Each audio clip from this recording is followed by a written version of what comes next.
Tamil cinema நேயர்களுக்கு என்னுடைய அன்பு வணக்கம். வெல்கம் டு எம்டி திரை. இந்த ஷோல நம்ம என்ன பார்க்க போறோம் அப்படின்னா, இயக்குனர் சிவா இயக்கத்துல நடிகர் சூர்யா, பாபி தியோல், திஷா பதானி மற்றும் பலர் நடிச்சு ஸ்டுடியோ கிரீன் நிறுவனம் சார்பா நாடவேல் தயாரிச்சு தேவிஸ்ரீ பிரசாத் இசையமைச்சு இன்னைக்கு உலகம் முழுக்க ரிலீஸ் ஆயிருக்கிற படம் தான் கங்குவா. சூர்யாவுடைய கரியர்லயே மிகப்பெரிய பொருட்செலவுல உருவான படம் அப்படின்னா அது கங்குவா தான்.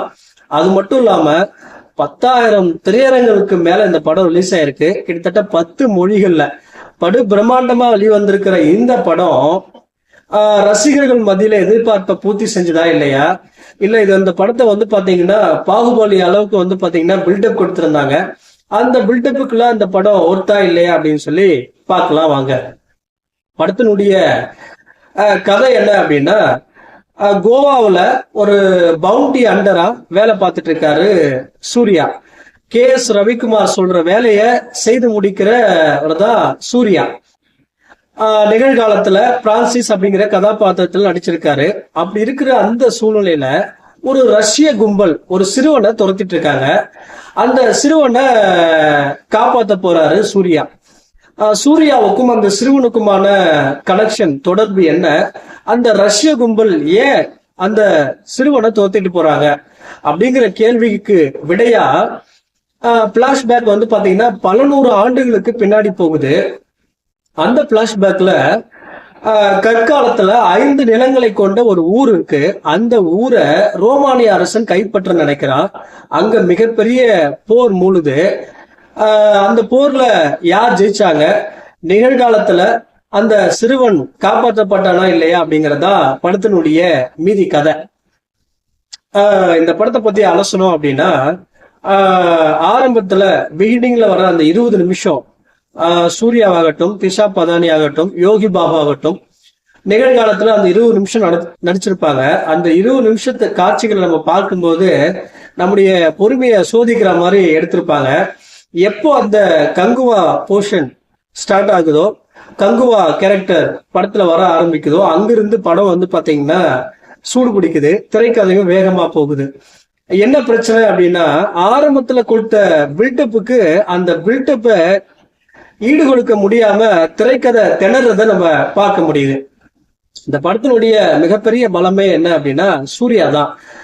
அவருடைய பார்வையாகட்டும், அவருடைய கம்பீரமான தோற்றமாகட்டும், அவருடைய நடிப்பாகட்டும், அதே போல அவருடைய தோரணை ஆகட்டும், இந்த படத்துக்கு மிகப்பெரிய வலு சேர்க்குது அப்படின்னு தான் சொல்லணும்.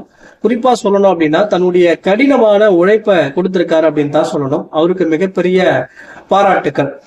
அதே போல அந்த சிறுவனுக்கும் அந்த சூர்யாவுக்குமான அந்த கெமிஸ்ட்ரி இந்த படத்துல நல்லாவே ஒர்க் அவுட் ஆயிருக்கு.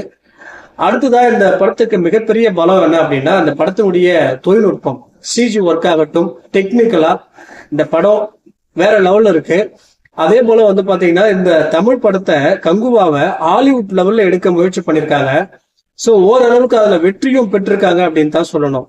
அதே போல ஒளிப்பதிவாளர் வெற்றி பாத்தீங்கன்னா தமிழ் சினிமாவின் பிரம்மாண்ட பக்கத்துல தனக்கென ஒரு முத்திரைய பதிச்சிருக்காரு அப்படின்னு தான் சொல்லணும். ஒளிப்பதிவுல மிரட்டி விட்டுருக்காரு. அதாவது இயக்குனர் சிவாவுக்கு மிகப்பெரிய பிளஸ் என்ன அப்படின்னா எமோஷனல் காட்சி தான்.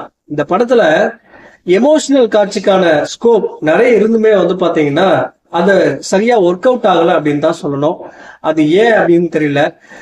குறிப்பா அவருடைய படங்கள்ல எமோஷனல் டச் நல்லாவே ஒர்க் அவுட் ஆகும். ஆனா இந்த படத்துல அது ஒர்க் அவுட் ஆகல.